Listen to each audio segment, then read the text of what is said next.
Atenció a casa, no se'n vagin molt lluny perquè avui, això a mi me recorda la meva infància, avui anem a fer paper reciclat. Avui farem un taller botànic de paper reciclat perquè, evidentment, el paper està lligat, sí o sí, a les plantes, Eva. Totalment, per això parlem avui de paper en esta secció botànica. Sabem moltes coses del paper, algunes bàsiques, que abans de que existira usàvem el pergamí i el papir per escriure el papir, que també és una planta. Sabem també, o ens agrada pensar que inspirats en les vespes i en la seva forma de fabricar els vespers, els xinesos sobre l'any 100 van inventar el paper, que va ser una revolució per la lleugeresa i la durabilitat.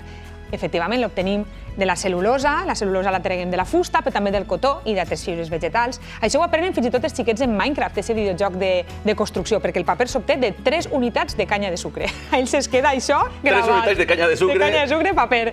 Equival a un paper. Després els àrabs van perfeccionar aquesta tècnica i sobre l'any 1000 arriba a la península. Però no sé si som conscients de com de vinculat està el paper a les nostres terres, perquè la Xàtiva àrab és la primera ciutat europea documentada que fabricava paper. Uau, a Xàtiva. Xàtiva. Al segle XVIII es fa el primer molí paperer en Alcoi i després un altre en Banyeres de Mariola. Per tant, la zona va ser una potència importantíssima de la indústria del paper de l'època. Entenem que el paper va suposar una revolució per aquella comarca, econòmicament, culturalment la va marcar. La va marcar i jo vos convide a que la descobriu la seva història seguint la ruta dels molins de paper de Banyeres. Anoten aquesta ruta, que és boniquíssima. Molt bonica. La ruta dels molins de Banyeres de Mariola. Sí, segueix el riu Vinalopó, que és un riu que naix en la Serra de Mariola, i aquest riu acollia els molins fariners perquè aprofitaven l'energia de l'aigua per a moldre.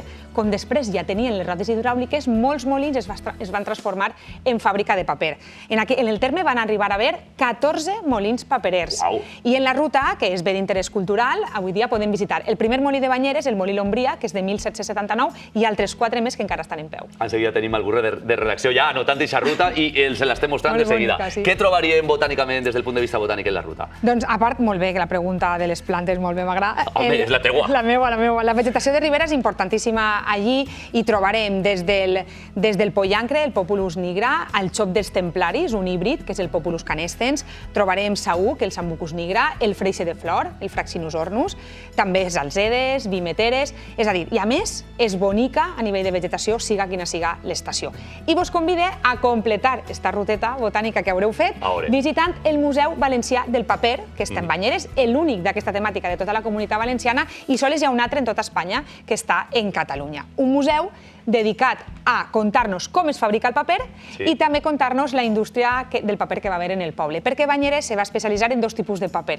El paper d'embalatge més bast, el d'estrassa, i altre paper més fi, com el de seda manila o el paper de fumar. Atenció, perquè no sé si sabien a casa que el paper de fumar va ser un invent espanyol. Va ser espanyol, el tabac venia d'Amèrica, però es va crear el paper de fumar així. El tabac en pols es fumava en pipa i el tabac picat es fumava enrotllat en la fulla de la planta. Va ser en Alcoi quan es va fer la primera fàbrica d'aquest paper més fi que va fer de la cigarreta una altra cosa més especial. Després el llibret de paper de fumar, on està tots els papers, s'inventa en Xàtiva. I la primera fàbrica en Banyeres va ser el Molí Roig. També va ser especialment important el que es deia el taller de l'estació, on hi havia moltíssimes dones i xiquetes fabricant aquests llibres de paper de fumar i estava just al costat de la via del tren. Fabricaven moltíssim i directament a distribuir. Després, cap al segle XIX, a finals del XIX, s'inventa el que és la tira engomada. És a dir, per a que tu pugues agarrar el paper i pugues liar una cigarreta i tanques en pegament per a que quede tancaet.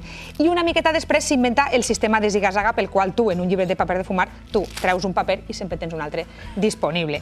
Com a curiositat, en Banyeres se feien papers en extracte de regalícia i extracte de sàlvia. I deien que fumar era una experiència medicinal, que això ara ens pareix una autèntica bogeria. En el museu tenen moltíssims fons, tenen 900 llibres de paper diferents i 4.000 filigranes. Les filigranes són aquests objectes que vos he portat així, que són uns elements de filferro que es gastaven com a marca d'aigua per a marcar els papers i saber qui els havia fabricat. Una vegada tenies el paper fet, el marcaves, el segellaves amb aquesta filigrana. 4.000 filigranes diferents. L'últim molí en funcionament de Banyeres va ser el Molí Sants i va tancar la seva producció en 2009. I ahí va... Eva, amb tot el que ens has dit, la veritat que ens han entrat ganes de fer aquesta visita a la ruta i al museu. I al museu. Però avui t'has vingut així, t'has proposat fer paper reciclat en directe. Jo vaig intentar-ho. Veurem com és, perquè què és el que necessitaríem? A veure, el que es tracta és de reproduir com se faria el paper en l'època època, no? Abans de que arribara la màquina de paper continu, que és en la que tenim ara aquestes grans bobines de paper uniforme i regular, podem fer-ho a casa exactament igual que ho feien aquelles persones en aquells molins. Necessitem, bueno, i això és un procés senzill que seguissin en els tallers de didàctica del botànic.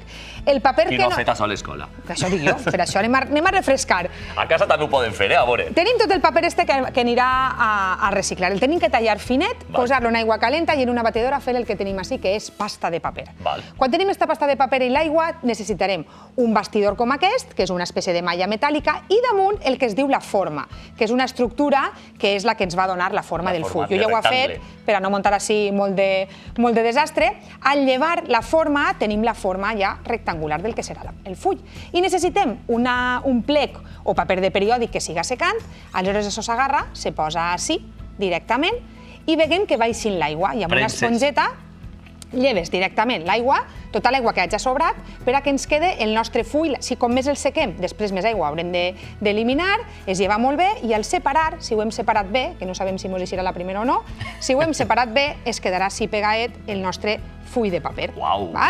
Aleshores, així li posarem damunt més fulls secants, paper de periòdic, en un lloc ventilat i pes. Perquè continua empapant l'aigua. I ho canviarem tots els dies. I en no res tindrem papers tan bonics com estos que tenim així, que podem decorar en fulles. Has decorat amb fulles... I si posem a la basta de paper llavors, tindrem paper plantable.